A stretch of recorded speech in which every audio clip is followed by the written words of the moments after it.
न त्वेवाहं जातु नासं न त्वं नेमे जनाधिपाः न चैव न भविष्यामः सर्वे वयमतः परम्. Never was there a time when I did not exist, nor you, nor all these kings, nor in the future shall any of us cease to be. In the Vedic tradition, whenever divine knowledge is imparted, it usually begins with the knowledge of the self. Sri Krishna follows the same approach in the Bhagavad Gita. He begins by explaining that the entity that we call the self is really the soul, not the material body, and is eternal, just as God Himself is eternal. Our Upanishad states that creation is a combination of three entities: God, soul, and Maya, and all the three entities are eternal. With this verse, Krishna cuts through the root of Arjun's sorrow. He introduces one of the most profound truths of the Gita, the eternal existence of the self.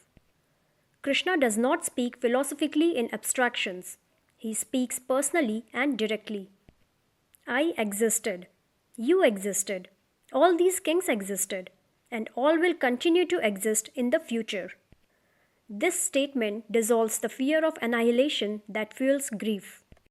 The main ideas of this verse are eternal continuity of the soul. Krishna affirms that existence is not limited to this body or this lifetime. The soul does not begin with birth nor end with death. It simply changes states. Equality of existence. By including himself, Arjun, and even the opposing kings, Krishna shows that all beings share the same eternal nature, regardless of the roles, sides, or outcomes in battle. Death is not non-existence. What perishes is the body. The self remains untouched.